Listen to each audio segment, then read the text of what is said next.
Hey everybody. Okay, so this is the last video of this chapter, and we left off the last video talking about a dipole moment and how that's an unequal, basically, distribution of electron density.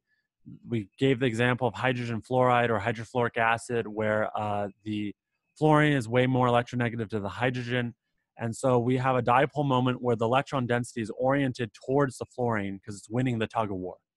Okay. And so this can get us as a nice way of classifying different types of bonds now quantitatively. And this kind of, I think, removes some of the ambiguity of the course earlier on when we're talking about ionic versus covalent bonding. Really, it's a spectrum, okay? So covalent bonding, you have completely equal sharing of electrons. Then that'd be the non-polar covalent bond. Then you have a polar covalent bond where the electrons are unequally shared, but they're still shared. And if you have an extremely polar bond, right, it's going to get so polar that essentially you have electrons being transferred. And at that point, we call it ionic. Okay. And so we can assign values for these for what change in what difference in electronegativity you need between the two atoms to figure out how to classify it. And at this point, these boundaries are just arbitrarily set by the scientific community. Okay. And so we're going to say that if you have no change in, no difference in electronegativity between the two atoms, or up to 0.4, we're going to call that, so less than or equal to 0.4, we're going to call that just a non-polar covalent, okay? If you're between 0.41, okay, and 2, we're going to call that polar covalent. And anything greater than 2, we're going to call that ionic, okay? But now you can kind of see how this is actually a spectrum. And, the different models that we came up with, ionic and covalent, really fall on this spectrum of dipoles, okay? So what we can do quite easily is calculate the difference in electronegativity of different bonds. So here's Cl bond, potassium nitrogen bond, phosphorus oxygen bond, and then we can calculate it. And if there is a dipole, we can draw that dipole moment, okay? So chlorine and chlorine, those are the same. You don't even need to look it up on the periodic on a chart or anything.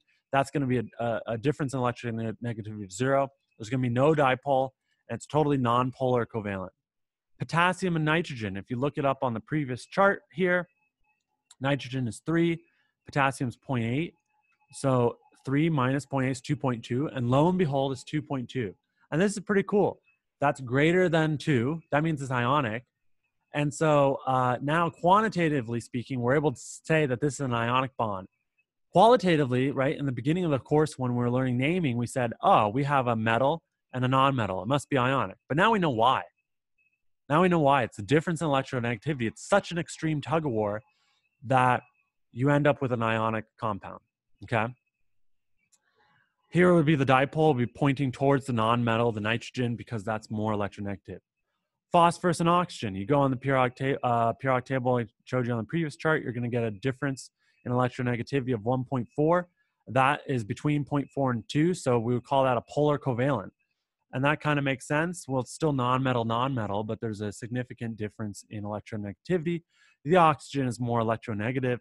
It's on the right of the periodic table compared to phosphorus. There you can see the values 3.5 and 2.1. And so that's going to be a polar covalent with the dipole pointing towards the oxygen. And so, we could do some more examples here with HCN and nitrate. And so let's do that right now. So with HCN, we already previously drew this Lewis structure, so I'm not going to go into too depth of this. On a previous video, we actually did this example, and nitrate we had also as another example here. And you'll get faster at these Lewis structures the more you practice them. But here is one of the resonance structures for nitrate. That's, of course, an ion, so I'm going to put a bracket with a -1 charge. And okay, so let's see, we have more than one type of bond here. Here, hydrogen and carbon, okay? Hydrogen and carbon, well, hydrogen on this table is 2.5 and carbon is 2.1. that is less than or equal to 0.4. In fact, it's equal to 0.4. So it's on the edge, but we would call this non-polar covalent.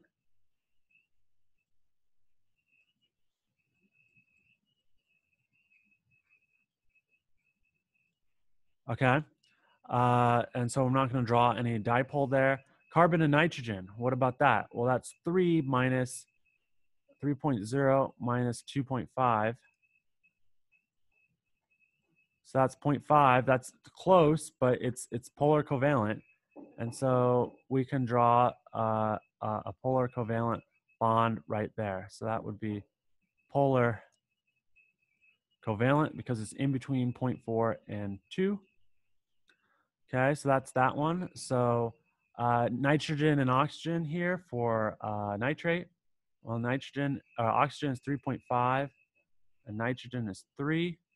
So that's going to get us 0.5. It's close again, but it's going to be polar covalent. And each of these are going to be polar covalent. And we're going to have dipoles pointing towards the oxygen, which is the more electronegative atom. All right. Polar bonds don't really necessarily mean a polar molecule, and we'll talk about that later. But basically, think about carbon dioxide here. Look, you have polar bonds in here towards the oxygen pointing to the right, towards the oxygen pointing to the left. But guess what? That pointing to the right cancels out the pointing to the left. You have a three-way tug of war, and net, the carbon in the middle is getting pulled to the right, pulled to the left, the same amount. Net, it's nothing. So net, it's a non-polar molecule, even though there's two polar bonds in it. So that's kind of weird, but it's actually quite common. And you have to think about what's called the net dipole. The net dipole here is 0, okay? We'll talk about that more later. One last thing, bond energy. We talked about this. This is the potential energy in a bond. Breaking the bond takes energy, but when you reform a bond, you release energy. And you can have intermolecular forces between two molecules or intramolecular forces. There can be potential energy in both cases. Intramolecular is within a molecule, intra, and that's in the form of chemical bonds. A chemical reaction is simply a process in which bonds are broken and formed. And so you have certain bond dissociation energies. And so that's how much energy it takes to break a bond. And I just wanted to show you now that we've gone over some Lewis structures. Unsurprisingly, right? Look, you go from a triple to double to double to single bond. Those are getting increasingly weak in terms of their bond energy, how much energy it would take to break those bonds. And also the bond length is getting increasingly longer. The shorter bonds are the higher energy bonds. A triple bond is sharing 6 electrons, so it's going to bring those two carbon atoms together. Same trend here with the nitrogen single, double, and triple bonds. All right, guys, we'll see you next time during the next chapter. Let me know if you're having any questions on this. Happy to answer your questions remotely. Stay safe.